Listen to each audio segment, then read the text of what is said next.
And good afternoon, Susie Cobden. How do I practice self-love? The very first thing that is really important to me, and it really builds trust and self-knowing, is learning to be real with what we're feeling, be it emotional or a physical feeling in the body, to allow ourselves to really feel it. You know, a lot of us gloss over, especially the more uncomfortable feelings. Hey Jen, nice to have you with me. And by learning to feel, to really sit with the feeling, like get out of our heads and just feel what's going on in our body, means that we get to know ourselves. We get to know what's going on by the sensations. We become aware. We become aware of who we are. Now, feeling is actually the way our inner self communicates with us. You know, our inner self will communicate through an energy that we translate into words when we're quiet enough, but feeling is more direct. You know, if we're feeling uncomfortable, then we're out of alignment with whatever is our truth. We're out of balance somewhere. So it's a matter of, you know, sitting with it and feeling and getting answers through feeling and just getting to know ourselves. You know, until we learn to feel what's going on, we're not really aware of who we are and what is happening. So, you know, listening to ourselves both through how we translate as words, but also these feelings. And, you know, becoming aware of our own vocabulary, how we talk to ourselves. It's important to talk to ourselves as a good friend. You know, we're the one person that we're with all the time. We can't escape ourselves.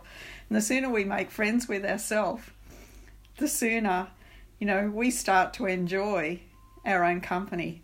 And if you're not enjoying your own company, then your whole life is going to be fairly miserable.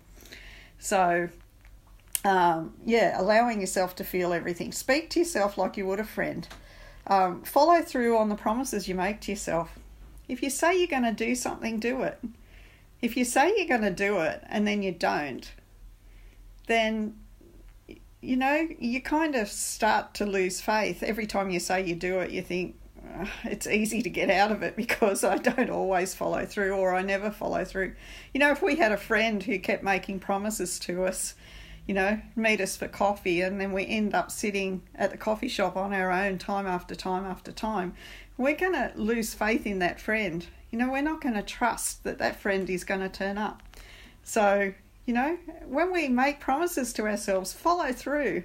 It's really important. So that builds up the trust. So give yourself trust. Give yourself the benefit of the doubt. You know, believe that whatever you're doing for the right reasons. You know, don't keep questioning yourself all the time. Is this right? Is this wrong? You know, once you've made a decision, believe that it's a decision that's going to serve us. Believe that it's a decision that is meant to have happened, that there's a gift in there somehow. So I believe that everything is working out for me. You know, every experience is just an experience. And if I believe that it was the right experience, even if it doesn't feel comfortable, then I know that my inner self, or, you know, even my physical self, has got some benefit from it. And it might be just learning how to respond to certain circumstances.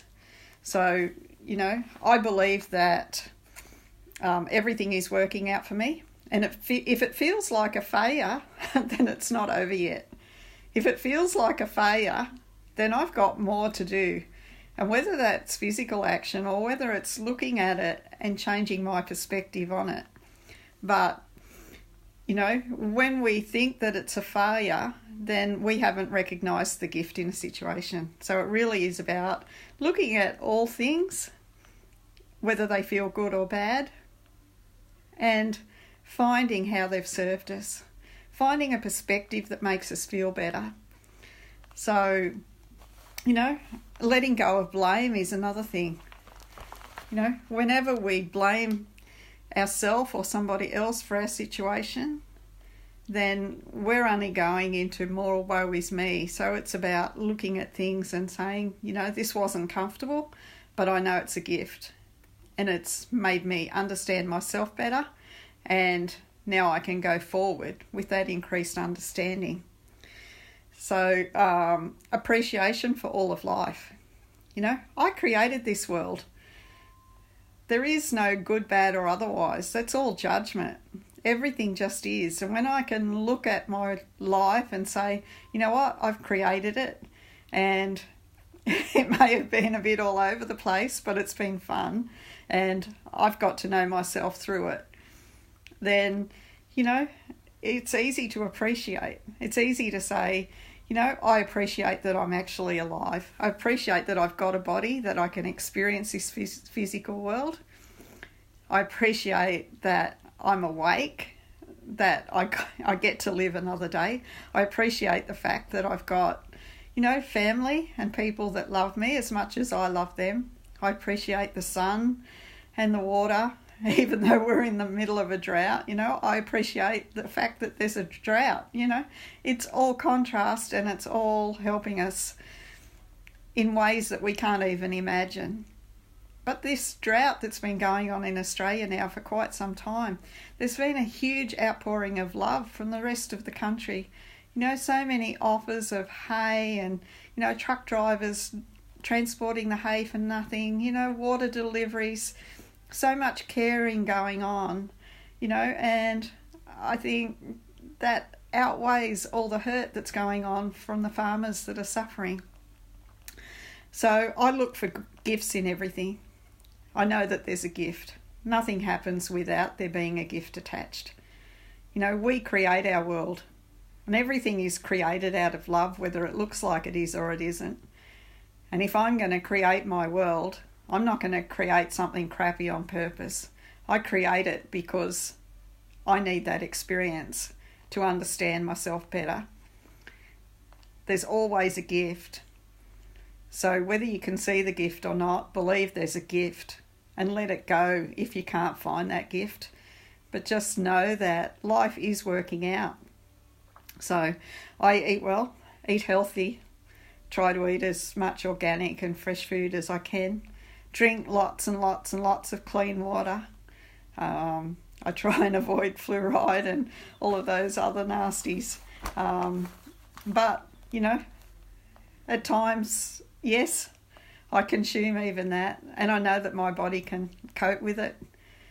I thank my body constantly because I know that it knows how to handle whatever I give it, and it knows how to pull the food that I need out of whatever my intake is, and that the rest of it can go through as it normally does.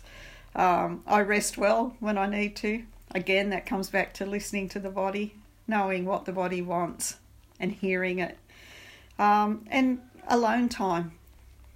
It's important to spend time alone, to really listen to yourself, to connect with yourself. And by alone, I don't mean, sitting by yourself and, playing games or listening to stuff on your phone or on Facebook. I mean alone. Turn off your devices and really just connect with self. We owe that to ourselves. If we never take the time to really know ourselves, how can we expect anybody else to want to spend the time to get to know us as well? So that's my list. I don't know how many things there were on there, but I believe that those things are all important for getting to know yourself. And when you truly know yourself, when you're truly aware, you begin to make choices to support yourself, to support life. You begin to choose thoughts that empower instead of disempower. You know, we really need to put ourselves first, because our world is created from within. And when we can really trust ourselves and love ourselves, then those are the energies that we're emanating. They're the energies that our family and friends are picking up on. That's what we are changing the world with. So have a beautiful day, and we'll chat again, I'm sure. Bye for now.